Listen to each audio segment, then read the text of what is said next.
Hi friends, പുതിയൊരു വീഡിയോയിലേക്ക് എല്ലാവർക്കും ഒരിക്കൽ കൂടി സ്വാഗതം. ഞാൻ വീണ്ടും വന്നിരിക്കുന്നത് ഒരു ബിരിയാണിയുടെ റെസിപ്പി ആയിട്ടാണ് കേട്ടോ. അതായത് പ്രഷർ കുക്കറിൽ നമുക്ക് വളരെ പെട്ടെന്ന് തന്നെ തയ്യാറാക്കി എടുക്കാൻ പറ്റുന്ന ഒരു മട്ടൻ ബിരിയാണിയുടെ വീഡിയോ ആണ് ഞാനിവിടെ കാണിക്കുന്നത്. ഇതിന് മുൻപ് ഞാൻ പ്രഷർ കുക്കറിൽ തയ്യാറാക്കി എടുക്കാൻ പറ്റുന്ന ചിക്കൻ ബിരിയാണിയുടെയും അതേപോലെ തന്നെ ബീഫ് ബിരിയാണിയുടെ വീഡിയോയും ഇട്ടിട്ടുണ്ട്. അപ്പോൾ അത് ആരെങ്കിലും കാണാത്തവരുണ്ടെങ്കിൽ അതിൻ്റെ ലിങ്ക് ഡിസ്ക്രിപ്ഷൻ ബോക്സിൽ കൊടുക്കാം. അപ്പോൾ അതേപോലെ തന്നെ നമുക്ക് പ്രഷർ കുക്കറിൽ നമുക്ക് ദം ബിരിയാണി ചെയ്തെടുക്കുന്ന അതേ ടേസ്റ്റിൽ തന്നെ നമുക്ക് വളരെ ഈസി ആയിട്ട് വളരെ പെട്ടെന്ന് തന്നെ തയ്യാറാക്കിയെടുക്കാൻ പറ്റുന്ന ഒരു പ്രഷർ കുക്കർ മട്ടൻ ബിരിയാണിയുടെ വീഡിയോ ആണ് കേട്ടോ ഞാനിവിടെ നിന്ന് കാണിക്കുന്നത്. നമുക്കപ്പോൾ നേരെ റെസിപ്പിയിലേക്ക് കടക്കാം. ഞാനിവിടെ 1 കിലോ മട്ടനാണ് എടുത്തിട്ടുള്ളത്. ഈ മട്ടൻ നമ്മൾ പ്രിപ്പയർ ചെയ്ത് കഴിഞ്ഞതിന് ശേഷം മാത്രമാണ് നമ്മളിവിടെ അരി വെള്ളത്തിലിട്ട് വെക്കുന്നുള്ളൂ. അല്ലെങ്കിൽ ആദ്യം തന്നെ നമുക്ക് അരി വെള്ളത്തിലിട്ട് വെച്ച് കഴിഞ്ഞാൽ അരി നമുക്ക് ഓവർ നേരം കുതിർന്നിട്ട് ചോറ് കുഴയും. അതുകൊണ്ട് തന്നെ നമുക്ക് ആദ്യം മട്ടൻ റെഡിയാക്കി എടുക്കാം. അപ്പോൾ മട്ടനിൽ ആദ്യം തന്നെ ഞാനിവിടെ ഇട്ട് കൊടുക്കുന്നത് മല്ലിപ്പൊടിയാണ്.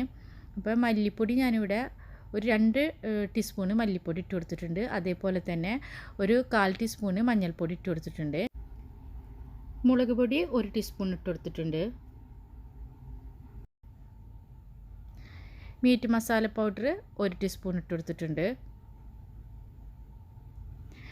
ഇഞ്ചി വെളുത്തുള്ളി പേസ്റ്റ് 1 ടീസ്പൂണ്.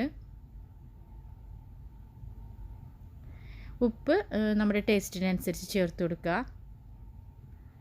പിന്നെ ഇതിലേക്ക് പച്ചമുളക് ഒരൊറ്റ പച്ചമുളക് മാത്രം ഇട്ട് കൊടുക്കുന്നുള്ളൂ. അത് ചെറുതായിട്ട് അരിഞ്ഞിട്ട് ഒരു പച്ചമുളക് ചേർത്ത് കൊടുക്കുന്നുണ്ട്. പിന്നെ നമുക്ക് ഇതിലേക്ക് ആവശ്യം തൈരാണ്. അപ്പോൾ തൈര് ഇവിടെ 3 ടേബിൾ സ്പൂൺ തൈരാണ് ഞാനിവിടെ എടുത്തിട്ടുള്ളത്. തൈര് ചേർത്തിട്ട് ഒന്ന് കുഴച്ച് വെച്ച് കഴിഞ്ഞാൽ തന്നെ മട്ടൺ കുറച്ച് സോഫ്റ്റായി മാറും. അപ്പോൾ തൈര് മാക്സിമം നിങ്ങൾ എടുക്കാനായിട്ട് ശ്രദ്ധിക്കുക. അപ്പോൾ തൈരും കൂടി ചേർത്തിട്ട് ഇത് നമുക്ക് നല്ല പോലെ ഒന്ന് മിക്സാക്കി വെക്കണം. അപ്പോൾ ഒരു അധികം സമയമൊന്നും ഇവിടെ മിക്സാക്കി വെക്കുന്നില്ല. ഒരു മാക്സിമം അരമണിക്കൂർ, ഒരു 20 മിനിറ്റ് മുതൽ 30 മിനിറ്റ് വരെയുള്ള സമയം ഇതൊന്ന് നല്ലപോലെ ഒന്ന് മിക്സാക്കിയിട്ട് ഒന്ന് മൂടി വെക്കുകയാണ് ചെയ്യുന്നത്. ഇത് വളരെ കുറഞ്ഞ നേരം മാത്രം നമ്മൾ വെക്കുന്നുള്ളൂ. അതുകൊണ്ട് തന്നെ ഇത് ഫ്രിഡ്ജിൽ തന്നെ വെക്കണമെന്നില്ല. നമുക്ക് നല്ല കാലാവസ്ഥയൊക്കെ ആണെങ്കിൽ നമുക്ക് പുറത്ത് തന്നെ ഇത് മൂടി വെക്കാം. അഥവാ നല്ല ചൂടുള്ള കാലാവസ്ഥയൊക്കെ ആണെങ്കിൽ അരമണിക്കൂർ നിങ്ങൾ ഫ്രിഡ്ജിൽ വെക്കുക. അല്ലെങ്കിൽ നമുക്ക് പുറത്ത് തന്നെ നല്ല പോലെ കവർ ചെയ്തിട്ട് വെക്കാം. അരമണിക്കൂറിന് ശേഷം നമുക്ക് പ്രഷർ കുക്കറിൽ ഇത് നല്ല പോലെ ഒന്ന് വേവിച്ചെടുക്കണം. അപ്പോൾ ഞാനിപ്പോൾ ഇവിടെ ഒരു പ്രഷർ കുക്കർ അരമണിക്കൂർ കഴിഞ്ഞതിന് ശേഷം ഞാനിപ്പോൾ ഇവിടെ സ്റ്റവിൽ വെച്ചിട്ടുണ്ട്. ഇനി നമുക്ക് പ്രഷർ കുക്കർ ചൂടായി കഴിഞ്ഞാൽ അതിലേക്ക് 3 ടേബിൾ സ്പൂൺ നെയ്യ് ഒഴിച്ച് കൊടുക്കുക. അപ്പോൾ നെയ്യുടെ അളവ് നിങ്ങൾക്ക് ഇത്രയും നിങ്ങൾക്ക് ആവശ്യമില്ലെങ്കിൽ 2 ടേബിൾ സ്പൂൺ നെയ്യൊക്കെ ഒഴിച്ചാൽ മതിയാവും. ഞാനിപ്പോൾ ബിരിയാണിയൊക്കെ ഉണ്ടാക്കുമ്പോൾ സാധാരണ അത്യാവശ്യം നെയ്യൊക്കെ ഇട്ടിട്ടാണ് ഉണ്ടാക്കാറ്. എന്നാലാണ് ബിരിയാണിക്ക് ഒരു ടേസ്റ്റൊക്കെ ഉണ്ടാവുള്ളൂ. അതുകൊണ്ടാണ് ഞാനിവിടെ ഒരു 3 ടേബിൾ സ്പൂൺ നെയ്യ് എടുത്തിട്ടുണ്ട്. അപ്പോൾ നെയ്യ് നല്ലപോലെ ചൂടായി കഴിഞ്ഞാൽ ഞാനിപ്പോൾ ഇവിടെ ഒരു 5 മീഡിയം സൈസ് സബോളയും 2 മീഡിയം സൈസ് തക്കാളിയും അരിഞ്ഞ് വെച്ചിട്ടുണ്ട്. അപ്പോൾ ഈ സബോളയിൽ നിന്ന് ഞാനിപ്പോൾ ഇവിടെ ഒരു പിടി സബോള കൈകൊണ്ട് ഒരു പിടി സബോള എടുത്തിട്ട് നമുക്ക് ഗാർണിഷ് ചെയ്യാൻ വേണ്ടിയിട്ട് നമ്മൾ നല്ലപോലെ ഫ്രൈ ചെയ്തെടുക്കില്ലേ, അതേപോലെ ആദ്യം തന്നെ ഒരു പിടി സബോള ഫ്രൈ ചെയ്തെടുക്കുകയാണ് ചെയ്യുന്നത്. നമ്മൾ ആദ്യം തന്നെ ഗാർണിഷ് ചെയ്യാനുള്ള സബോള ഫ്രൈ ചെയ്ത് മാറ്റി കോരി എടുത്ത് കഴിഞ്ഞിട്ടുണ്ടെങ്കിൽ നമുക്ക് പിന്നീട് വേറൊരു സെപ്പറേറ്റ് പാൻ വെച്ചിട്ട് അതിൽ ഇതേപോലെ അണ്ടിപ്പരിപ്പും മുന്തിരിയൊന്നും ഫ്രൈ ചെയ്തെടുക്കേണ്ട ആവശ്യം വരില്ല. നമുക്ക് ഈ പ്രഷർ കുക്കറിൽ തന്നെ ബിരിയാണിക്ക് വേണ്ട എല്ലാ കാര്യങ്ങളും ചെയ്തെടുക്കാം. അതുകൊണ്ടാണ് ഞാൻ ആദ്യം തന്നെ ഗാർണിഷിനുള്ള സബോള ഇട്ടിട്ട് ഫ്രൈ ചെയ്ത് കോരി മാറ്റിയെടുക്കുന്നത്. ഇനി സബോള ഫ്രൈ ചെയ്ത് വരുന്ന ടൈമിൽ നമുക്ക് ഇതിലേക്ക് ആവശ്യത്തിന് അണ്ടിപ്പരിപ്പ് ഇട്ട് കൊടുക്കുക. അണ്ടിപ്പരിപ്പ് നിങ്ങളുടെ ഇഷ്ടത്തിനനുസരിച്ച് ഇട്ട് കൊടുക്കുക. ഞാനിവിടെ ഒരു 10-12 അണ്ടിപ്പരിപ്പ് മാത്രം ഞാനിവിടെ ഇട്ട് കൊടുത്തിട്ടുള്ളൂ. ഇനി അണ്ടിപ്പരിപ്പ് ഇട്ട് കൊടുത്തിട്ട് അതൊന്ന് ഫ്രൈ ആയി വരുന്ന സമയത്ത് മാത്രം ലാസ്റ്റ് മുന്തിരി ഇട്ട് കൊടുക്കുക. മുന്തിരി ഏറ്റവും ലാസ്റ്റ് ഇട്ട് കൊടുക്കുക. കാരണം മുന്തിരി നമുക്ക് പെട്ടെന്ന് കുക്കായി കിട്ടുന്നതാണ്, പെട്ടെന്ന് ഫ്രൈ ആയി കിട്ടുന്നതാണ്. മുന്തിരി ഇട്ട് കൊടുത്ത ഉടനെ തന്നെ നമുക്ക് ഈ 3 ഇൻഗ്രീഡിയൻസും ഒരുമിച്ച് കോരിയെടുക്കണം, അല്ലെങ്കിൽ മുന്തിരി പെട്ടെന്ന് കരിഞ്ഞു പോവും. അപ്പോൾ മുന്തിരി ഇട്ട് ഉടനെ തന്നെ ഞാനിപ്പോൾ ഇവിടെ എല്ലാവരും കൂടി കോരിയെടുക്കുകയാണ് ചെയ്യുന്നത്. നിങ്ങൾക്ക് വേണമെങ്കിൽ ആദ്യം നമുക്ക് സബോള ഫ്രൈ ചെയ്ത് കോരിയെടുത്തതിന് ശേഷം അണ്ടിപ്പരിപ്പ് ഇട്ട് കൊടുക്കാം. അണ്ടിപ്പരിപ്പ് ഫ്രൈ ആയതിനു ശേഷം മുന്തിരി ഇട്ട് കൊടുക്കാം. ഇതുപോലെ 3ഉം ഒരുമിച്ച് ഇട്ട് കൊടുക്കണമെന്നില്ല കേട്ടോ. ഞാനിവിടെ 3ഉം ഒരുമിച്ചിട്ടിട്ട് ഫ്രൈ ചെയ്തെടുക്കുമ്പോൾ കുറച്ചും കൂടി ഈസി ഉണ്ട്. അപ്പോൾ ഞാനതുകൊണ്ടാണ് ഇങ്ങനെ 3ഉം ഒരുമിച്ചിട്ട് ഫ്രൈ ചെയ്തെടുക്കുന്നത്. ഇപ്പം നമ്മളുടെ സബോളയും അണ്ടിപ്പരിപ്പും മുന്തിരിയൊക്കെ നമ്മൾ കോരിയെടുത്തു. വീണ്ടും ഞാനിവിടെ ഒരു ടേബിൾ സ്പൂൺ നെയ്യും കൂടി ഒഴിച്ചു കൊടുക്കുകയാണ്. അപ്പോൾ ഞാൻ വീണ്ടും പറയുന്നു, നെയ്യുടെ അളവ് ഇത്രയും ആവശ്യമില്ലാത്തൊരു നെയ്യ് അഡ്ജസ്റ്റ് ചെയ്ത് ഒഴിക്കുക. ഇനി നമ്മൾ ബാക്കിയുള്ള സബോള മുഴുവൻ ഇതിലേക്ക് ഇട്ട് കൊടുക്കുകയാണ്. അപ്പോൾ നേരത്തെ അരിഞ്ഞ് വെച്ച് ഞാൻ കാണിച്ചു തന്നിരുന്ന സബോളയിൽ നിന്ന് ഒരു പിടി മാത്രം ഫ്രൈ ചെയ്യാൻ എടുത്തിട്ടുള്ളൂ. ബാക്കി എല്ലാ സബോളയും അതേപോലെ തന്നെ 2 തക്കാളി ചെറുതായി അരിഞ്ഞതും കൂടി ഞാനിതിൽ ഇട്ട് കൊടുക്കുകയാണ് ചെയ്യുന്നത്. ഇനി നമുക്കിത് നല്ല പോലെ ഒന്ന് വഴറ്റിയെടുക്കണം. ഇത് നല്ലപോലെ വഴന്ന് കിട്ടാൻ വേണ്ടിയിട്ട് നമുക്ക് വേണമെങ്കിൽ ഇതിൽ അല്പം ഉപ്പ് ചേർത്ത് കൊടുക്കാം. അല്പം ഉപ്പ് എന്ന് ഞാൻ പറയുന്നത്, നമ്മൾ നേരത്തെ മട്ടൻ നമ്മൾ നല്ലപോലെ മിക്സാക്കി വെക്കുന്ന സമയത്ത് നമുക്ക് മട്ടനിൽ ആവശ്യത്തിനുള്ള ഉപ്പ് ചേർത്തിട്ടുണ്ട്. അതുകൊണ്ട് തന്നെ ഉപ്പ് ഒരുപാട് ചേർക്കണ്ട, നിങ്ങൾ അഡ്ജസ്റ്റ് ചെയ്തിട്ട് ചേർക്കുക. പിന്നെ നമ്മൾ ചോറ് ഇതിൽ തന്നെ ഇട്ടിട്ട് വേവിക്കുന്നത് കൊണ്ട് നമുക്ക് വേണമെങ്കിൽ ആവശ്യത്തിനുള്ള ഉപ്പ് മുഴുവൻ ഇട്ട് കൊടുക്കാം. അപ്പോൾ നമ്മൾ ചോറ് തയ്യാറാക്കുന്ന സമയത്ത് വെള്ളം ഒഴിക്കുമ്പോൾ ഉപ്പ് വീണ്ടും നോക്കണം.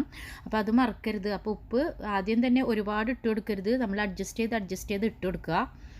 അപ്പോൾ ഞാനിവിടെ കുറച്ചൊരു ഉപ്പ് ഇട്ട് കൊടുത്തു. ഇനി നമ്മൾ ഇത് നല്ല പോലെ ഒന്ന് വാട്ടിയെടുക്കാം. അപ്പോൾ ഇത് വാട്ടിയെടുക്കാൻ വേണ്ടിയിട്ട് ഒന്നും കൂടിയും സമയം ലാഭിക്കണം എന്നുള്ളവർക്ക് വേണമെങ്കിൽ ഇത് ഇളക്കി കൊടുത്തിട്ട് ഇത് വാടി വരാൻ വേണ്ടിയിട്ട് വെയിറ്റ് ചെയ്യണമെന്നില്ല. ഇത് ഉപ്പൊക്കെ ഇട്ട് കൊടുത്തു, തക്കാളിയും സബോളയും ഇട്ട് കൊടുത്തു. അതിന് ശേഷം നമ്മൾ ജസ്റ്റ് ഒന്ന് ഇളക്കി കൊടുത്തിട്ട് പ്രഷർ കുക്കർ മൂടി വെച്ചതിന് ശേഷം നമ്മൾ മീഡിയം ഫ്ലെയിമിൽ ഇട്ടിട്ട് ഒറ്റൊരു വിസിൽ വരുത്താം. ഒറ്റൊരു വിസിൽ വന്നു കഴിഞ്ഞാൽ നമുക്ക് ചൂടിൽ നിന്ന് മാറ്റി വെച്ചിട്ട് പ്രഷർ റിലീസായി കഴിഞ്ഞ് തുറന്ന് നോക്കിക്കഴിഞ്ഞാൽ നമുക്ക് വിചാരിച്ച പോലെ ഇത് നല്ലപോലെ വെന്ത് കിട്ടിയിട്ടുണ്ടായിരിക്കും. അങ്ങനെയും ചെയ്യാം. അല്ലെങ്കിൽ നമുക്ക് ഇളക്കി കൊടുത്തിട്ട് നല്ലപോലെ വാട്ടിയെടുക്കാം. ഇപ്പോൾ ഞാനിതിപ്പോൾ ഇവിടെ നല്ലപോലെ വാട്ടിയെടുത്തിട്ടുണ്ട്. ഇനി നമുക്ക് ഇതിലേക്ക് മാരിനേറ്റ് ചെയ്ത് മാറ്റി വെച്ചിരിക്കുന്ന മട്ടൻ കൂടി ചേർക്കണം. മട്ടൻ കൂടി ചേർത്തിട്ട് നല്ലപോലെ മിക്സാക്കി കൊടുക്കുക.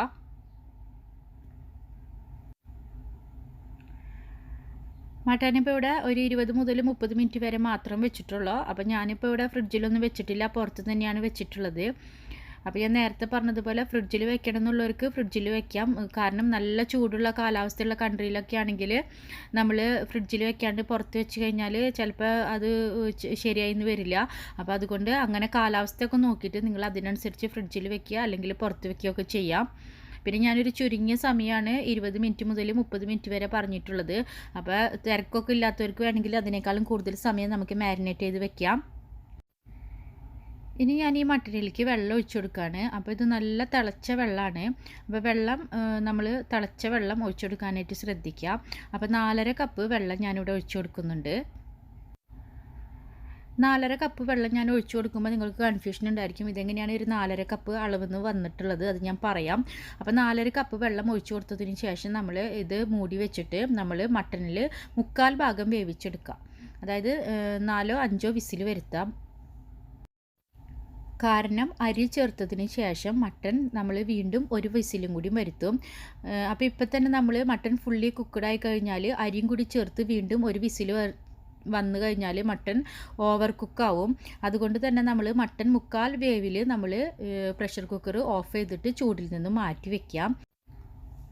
മട്ടൻ ഞാനിപ്പോൾ ഇവിടെ കുക്കറിലിട്ട് 4 വിസിൽ വന്നു, കുക്കർ ഓഫ് ചെയ്തു. സ്റ്റവിൽ നിന്നും മാറ്റി വെച്ചതിന് ശേഷം മാത്രമാണ് ഞാനിവിടെ അരി വെള്ളത്തിലിടുന്നത്. പിന്നെ നിങ്ങളെടുക്കുന്ന മട്ടൻ്റെ ഒരു രീതിക്കനുസരിച്ച് 4-5 വിസിൽ വേണമെന്ന് നിങ്ങൾ തീരുമാനിക്കുക. മട്ടൻ 3/4 ഭാഗം വേവാൻ എത്ര വിസിൽ വേണമെന്ന്.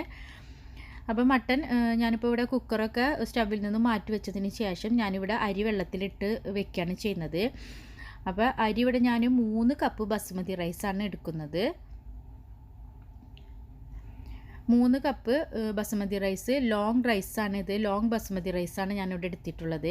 ഇത് ഒരു 10 മിനിറ്റ് മാത്രം വെള്ളത്തിലിട്ട് വെക്കുന്നുള്ളൂ. അതുകൊണ്ടാണ് ഞാനിവിടെ മട്ടൻ വെന്തതിന് ശേഷം മാത്രം ഞാനിവിടെ അരി വെള്ളത്തിലിട്ട് വെക്കുന്നത്. അല്ലെങ്കിൽ ആദ്യം നമ്മൾ അരി വെള്ളത്തിലിട്ട് വെച്ച് കഴിഞ്ഞാൽ നമ്മൾ ചോറ് തയ്യാറാക്കുമ്പോൾ ചോറ് കുഴഞ്ഞു പോകും. അപ്പോൾ അരി മാക്സിമം ഒരു 10 മിനിറ്റ് വെള്ളത്തിലിട്ട് വെക്കേണ്ട ആവശ്യമുള്ളൂ.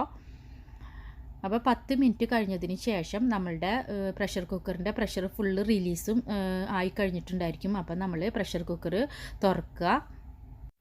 ഈ സമയത്ത് നമ്മൾ ഉപ്പ് നോക്കുക. നമ്മൾ 2 തവണയായിട്ട് ഉപ്പ് ചേർത്തിട്ടുണ്ട്. ഒന്ന് മട്ടനിൽ ചേർത്തിട്ടുണ്ട്, സബോള വഴറ്റിയപ്പോൾ ഉപ്പ് ചേർത്തിട്ടുണ്ട്.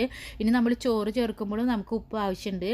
അപ്പോൾ ഉപ്പ് നിങ്ങൾ നോക്കുക. നമുക്ക് ഈ ഗ്രേവിക്ക് ആവശ്യത്തിന് ഉപ്പ് ഉണ്ടെന്ന് വെച്ചിട്ടുണ്ടെങ്കിൽ നിങ്ങൾ ഉപ്പ് ചേർക്കണ്ട. ഇല്ലെങ്കിൽ ആവശ്യത്തിനനുസരിച്ച് കുറച്ച് ഉപ്പും കൂടി ചേർക്കുക. അതായത് അരി ചേർക്കുന്നതിൻ്റെ തൊട്ട് മുന്നായിട്ട് ഉപ്പ് നോക്കിയിട്ട് ആവശ്യത്തിന് ഉപ്പ് ചേർക്കുക.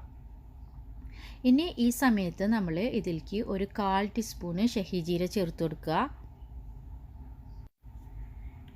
പിന്നെ പട്ട ചേർത്ത് കൊടുക്കണം. പട്ട ഒരു കഷ്ണം പട്ട ചേർത്ത് കൊടുക്കുക.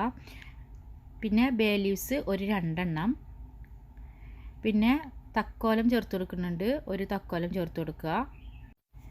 പിന്നെ ഗ്രാമ്പു ഒരു 3-4 ഗ്രാമ്പു മാത്രം ചേർത്ത് കൊടുക്കുക.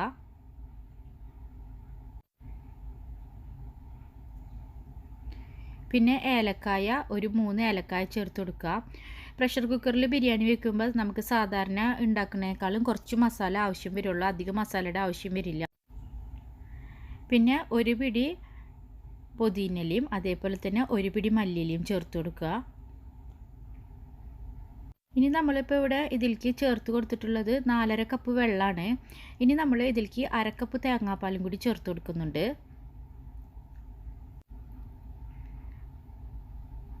അപ്പോൾ നമുക്കിപ്പോൾ ഇവിടെ കറക്റ്റായിട്ട് ഒരു 5 കപ്പ് തേങ്ങാപ്പാലും വെള്ളം കൂടിയിട്ട് ഇപ്പോൾ ഒരു 5 കപ്പായിട്ട് കിട്ടിയിട്ടുണ്ട്. സാധാരണ നമ്മൾ ദം ബിരിയാണി ഉണ്ടാക്കുമ്പോൾ 3 കപ്പ് അരിക്ക് 6 കപ്പ് വെള്ളമാണ് എടുക്കുക. ഇത് പ്രഷർ കുക്കറിലായതുകൊണ്ടാണ് ഞാനിവിടെ 1 കപ്പ് വെള്ളം കുറവെടുക്കുന്നത് കേട്ടോ. ഒന്നാമത്തെ കാര്യം, നമ്മൾ ഇവിടെ മട്ടനിൽ മസാല ചേർത്ത സമയത്ത് കുറച്ച് തൈര് ചേർത്തിട്ടുണ്ടായിരുന്നു. പിന്നെ പ്രഷർ കുക്കറിൽ മട്ടൻ വേവിച്ച് കഴിഞ്ഞാൽ തന്നെ കുറച്ച് വെള്ളം ഊറി വരും. അപ്പോൾ അതൊക്കെ കണ്ടിട്ട് ഞാനിവിടെ 1 കപ്പ് വെള്ളം കുറവാണ് എടുത്തിട്ടുള്ളത് കേട്ടോ. ഇനി നമുക്ക് ഇതിലേക്ക് അരി കഴുകിയിട്ട് നമുക്ക് അരിയും കൂടി നമുക്ക് ഇതിലേക്ക് ചേർത്ത് കൊടുക്കുകയാണ് ചെയ്യുന്നത്. അപ്പോൾ ഇപ്പോൾ 10 മിനിറ്റ് നമ്മൾ അരി വെള്ളത്തിലിട്ട് വെച്ചിട്ട് 10 മിനിറ്റ് മാത്രമായിട്ടുള്ളൂ. ആ അരി ഞാനിപ്പോൾ ഇതിലേക്ക് ചേർത്ത് കൊടുക്കുകയാണ് ചെയ്യുന്നത്. ഈ സമയത്ത് നിങ്ങളുടെ കയ്യിൽ ഫ്രഷ് പൈനാപ്പിൾ ഉണ്ടെങ്കിൽ ഫ്രഷ് പൈനാപ്പിൾ ചെറുതായിട്ട് അരിഞ്ഞതിന് ശേഷം 1-2 ടേബിൾ സ്പൂൺ ഫ്രഷ് പൈനാപ്പിൾ ചേർത്ത് കൊടുക്കാം. ഇല്ലെങ്കിൽ പൈനാപ്പിളിൻ്റെ എസൻസ് ഉണ്ടെങ്കിൽ അതാണെങ്കിലും ചേർത്ത് കൊടുക്കാം കേട്ടോ. ഞാനിവിടെ ഇത് രണ്ടും ഇന്ന് ചേർത്ത് കൊടുത്തിട്ടില്ല. ഇനി നമ്മൾക്ക് ഇതിലേക്ക് ഒരു ചെറുനാരങ്ങ പിഴിഞ്ഞിട്ട് നീര് ഇതിലേക്ക് ഒഴിച്ചു കൊടുക്കാം.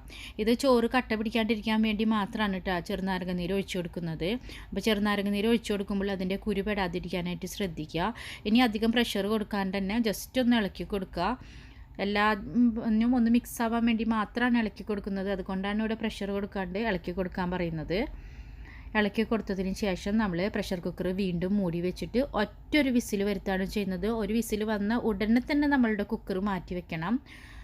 അപ്പോൾ നമ്മൾ വിസിൽ വന്നാൽ പിന്നീട് കുക്കർ അവിടെ വെക്കാൻ പാടില്ല. അപ്പോൾ ചോറ് ഓവർ കുക്കാവും. അപ്പോൾ വിസിൽ വന്ന ഉടനെ തന്നെ നമ്മൾ സ്റ്റവിൽ നിന്നും കുക്കർ മാറ്റി പ്രഷർ ഫുള്ള് റിലീസായതിന് ശേഷം നമ്മൾ തുറന്നിട്ട് നമ്മൾ ആദ്യം തന്നെ ഫ്രൈ ചെയ്ത് വെച്ചിട്ടുള്ള അണ്ടിപ്പരിപ്പ്, മുന്തിരി, സബോള ഒക്കെ ഇതിൻ്റെ മേലെ കൂടി ഇട്ട് കൊടുക്കുകയാണ് ചെയ്യുന്നത്. അപ്പോൾ നമ്മളുടെ പ്രഷർ കുക്കർ മട്ടൻ ബിരിയാണി ഇവിടെ റെഡിയാണ്. നമുക്കിത് ശരിക്കും ദം ബിരിയാണിയുടെ ടേസ്റ്റൊക്കെ തന്നെയാണ് നമുക്ക് കിട്ടുക. എല്ലാവരും ട്രൈ ചെയ്യുക, എല്ലാവർക്കും ഇഷ്ടപ്പെടും. അതേപോലെ തന്നെ നമ്മൾ ഈ ബിരിയാണി തയ്യാറാക്കി എടുക്കാൻ വേണ്ടിയിട്ട് ഈ പ്രഷർ കുക്കർ അല്ലാതെ വേറൊരു പാത്രമോ പാനോ ഒന്നും എടുക്കുന്നില്ല. നമുക്ക് വളരെ ഈസിയാണ്, ഉണ്ടാക്കാനും ഈസിയാണ്, കഴിക്കാനും ടേസ്റ്റിയാണ്. അപ്പോൾ ഇതുവരെ വീഡിയോ കണ്ടതിനും സപ്പോർട്ട് ചെയ്തതിനും എല്ലാവർക്കും ഒരുപാട് താങ്ക്സ് ഉണ്ട്. വീണ്ടും നമുക്കൊരു പുതിയ വീഡിയോയിലൂടെ കാണാം. അതുവരേക്കും എല്ലാവർക്കും